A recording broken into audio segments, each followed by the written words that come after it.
Jacy Sheldon is guarding Caitlin Clark. She swipes her in the eyeball.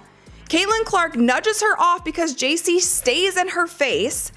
And then Tina Charles runs over and is kind of wagging her finger in Caitlin Clark's face. There wasn't an explanation for the tech that she got. You know, I think it was pretty obvious that stuff was brewing, right? When the officials don't get control of the ball game, when they allow that stuff to happen, and it's been happening all season long. They took these referees, they were at the monitor, they looked at it for, I'm not even exaggerating, you guys, like 15 minutes.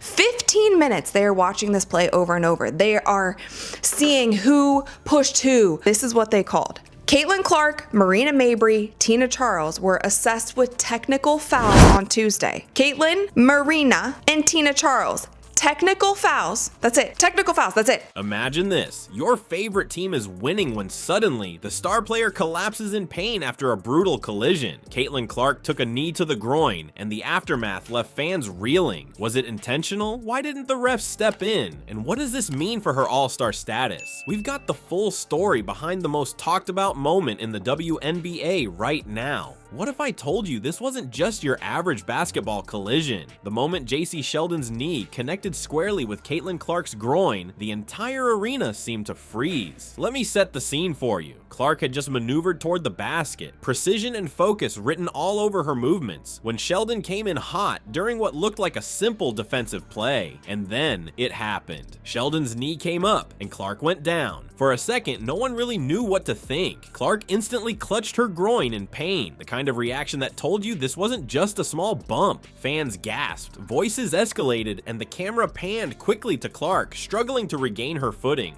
The big question is, was this an accident or was there something more intentional at play? If you've seen the replay, and trust me, people have been dissecting it from every angle, you know it raises eyebrows. Sheldon's motion seems calculated. I started talking to the officials in the first quarter, and we knew this was going to happen. You could tell it was going to happen. So they got to get control of it. They got to be better. They got to be better. The referees are going to review the play because that's a lot of contact going on right there. That's a lot of unnecessary contact. That's a lot of non-basketball contact happening during this play. You know, we kind of got over the hump there, and then we're able to grow our lead in the fourth quarter. They even cut it to 10 in the fourth quarter, and I thought we really responded well, and we're able to open it up for a pretty comfortable win. Coach, do you think it's something pertaining to your team, or do you think this is a league-wide issue? Well, I've seen quite a few dust-ups in the league so far, so I think it's a league-wide issue.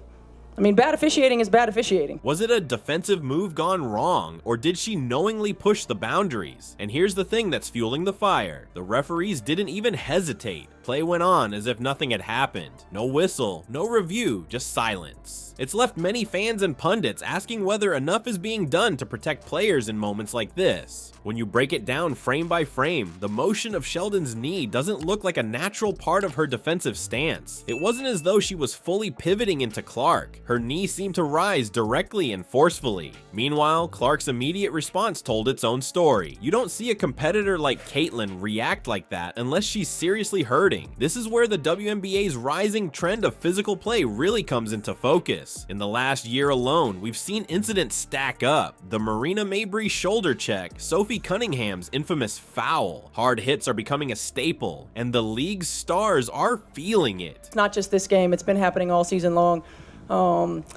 This is what happens, right? This is what happens. You've got competitive women who are the best in the world at what they do, right? And when you allow them to play physical and you allow these things to happen, they're going to compete. Can you specifically detail what you mean by get control of the game, just to be in your words? Get control of the game is call the fouls that are actually happening on the floor. Right, and consistently call the fouls that are actually happening on the floor. After 15 minutes of deliberating, that's what you call 3 techs and a flagrant 1? That's it? Marina just came out of nowhere and chucked her to the ground and was not ejected for that. So what do you actually need to do to be ejected from the game in a WNBA game? But here's where the frustration boils over. Fans are furious not only because of the hit. That silence from the league, it's deafening. So now people are demanding action, accountability, a statement, anything. And as the pressure mounts, one thing becomes clear. Whatever happens next could affect Caitlin Clark's future in more ways than one. Caitlin Clark isn't just fighting through defenders right now, it's her own body that's testing her limits. That groin injury, which sidelined her for 5 games earlier this season, is still haunting her. You could see it clear as day in the Indiana Fever's game against the Connecticut Sun when Clark was back on the floor. She was toughing it out, sure, but there were moments, clutching her right thigh, grimacing in pain, that made you wonder if she was pushing too hard. With All-Star Weekend days away, fans are holding their breath, hoping this doesn't sideline her again. Now, think about what she's been dealing with. The physical abuse she's taken on the court is piling up, and it's more than just one hard foul. This season has been brutal. Remember the Marina Mabrey incident? Mabrey shoved Clark so hard to the floor it drew a technical foul, later upgraded to a flagrant 2 by the league. Add in Sophie Cunningham's reckless foul in another recent game. It's like a growing trend of opponents testing how much Clark can physically take, and every single time, she gets back up. But how long can one player carry this weight emotionally and physically? Well, that's about the game too. Yeah, well, I mean,